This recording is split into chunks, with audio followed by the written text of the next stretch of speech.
You can accomplish many different things with a little judicious editing. Here are a few examples from our archives. In this first sequence, taken from the video that we showed in the first of these surgeries, you see an example of a point of view or POV shot. First, you see Tim enter the room and look around him. We then cut to a slow panning shot of the room, which shows us what he is looking at. We then cut back to Tim, who proceeds to get to work setting up the kit. When recording a lecture, it's important to show up early. It's much better to be an hour early than to be a few seconds late, for obvious reasons. You should have checked the premises ahead of time. If not, it's a good idea to have a look around and have a think about what you're going to do before you start to set up. Cuts can accomplish many different things. In this sequence, we have 3 different cameras all shooting the same scene, and we cut between them in order to compare the quality of the image that the cameras give. And I would hope that you will notice from looking at the comparison of these 3 videos that while it's wonderful if you have 3,000 pounds to record something, it's absolutely remarkable what you can get for 130 pounds using this system. In this sequence, we make the speaker more decisive by eliminating pauses and hesitations. In addition, we cut 8 seconds out of the sequence. Note that wherever we have a cut in this sequence, we've covered it by a quick dissolve. While this makes it less jarring than having straight cuts, you can still see that the sequence has been edited.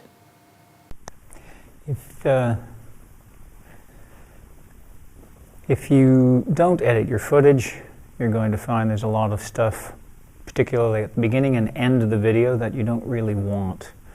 In addition, you're going to come across the 3 amigos, which we all want to lose: deviation, hesitation, and repetition.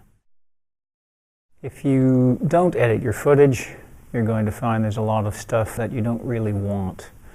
In addition, you're going to come across the 3 amigos, which we all want to lose: deviation, hesitation, and repetition. One way to disguise edits is by cutting between shots. Often the shots will be taken from different angles, but this is not necessary. In the following example, 2 takes are combined into a single speech. We can do this because we change the size of frame in the 2 shots, moving from an extreme close-up to a medium close-up. Hello, I'm Carly Youngs, Director of JISC Digital Media, a JISC Advanced service. The JISC Digital Media service exists to help the UK's FE, HE and skills communities. We can also disguise cuts by adding a title to a sequence. Here, the title card covers 3 separate edits. We've highlighted a few recent inquiries to our help desk. What USB microphone should I use to create a podcast or screencast? There are many good USB microphones currently available. An edit may also be hidden by covering it with a shot of something else. This is called a cutaway. But a cutaway can do more than just hide an edit. In this sequence, we actually begin with the cutaway, which serves to act as an establishing shot, showing us the location of the speaker before we cut to them in mid-sentence. The RSC are the gateway to the JISC services. Without the RSC, although these other services would exist, I don't know that colleges like mine would take advantage of them. If you look right back at the beginning of my involvement with e-learning, it wasn't a case of specific challenges that introduced me to the RSC. Sometimes we don't want to disguise the fact that we are editing a video. The following sequence uses jump cuts. These serve a number of purposes here. They allow us to show a somewhat lengthy task in a short time. They also provide a sense of urgency to the task at hand. Finally, they make an interesting change from the rest of the video. The reason it works in this sequence is that we understand what the job is that Tim is doing, so we don't need to see all of it. Nevertheless, we want to see it at completion to see what's been done. Tim's now running a cable from the camera to a lecture capture system.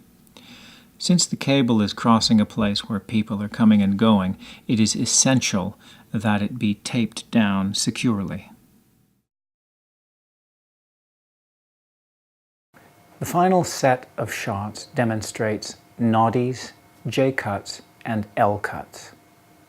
In the initial sequence, we will see me interviewing myself.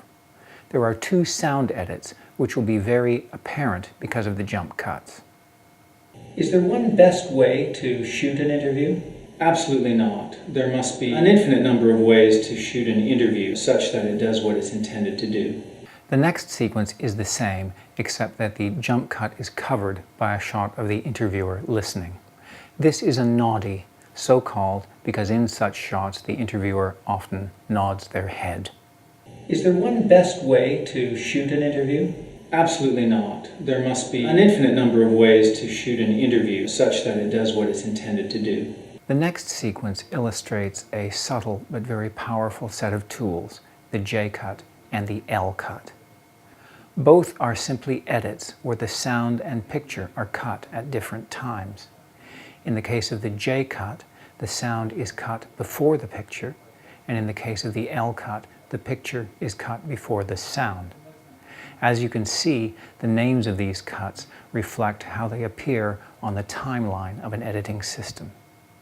The effect of both cuts is the same, to increase the pace of the video and to reinforce the illusion that both people are in the room at the same time. In addition, in drama productions, it can be used in order to allow us to see the reaction of the listener when the other person is speaking.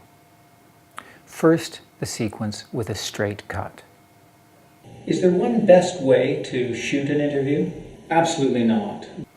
Now, the J-cut, where we hang on to the picture of the interviewer after the interviewee has begun to speak. Is there one best way to shoot an interview? Absolutely not. Here now is the L-cut, where we cut to the interviewee while the interviewer is still asking their question. Is there one best way to shoot an interview? Absolutely not. Finally, we'll show all three sequences again, one after the other, so that the differences become more apparent. Is there one best way to shoot an interview? Absolutely not.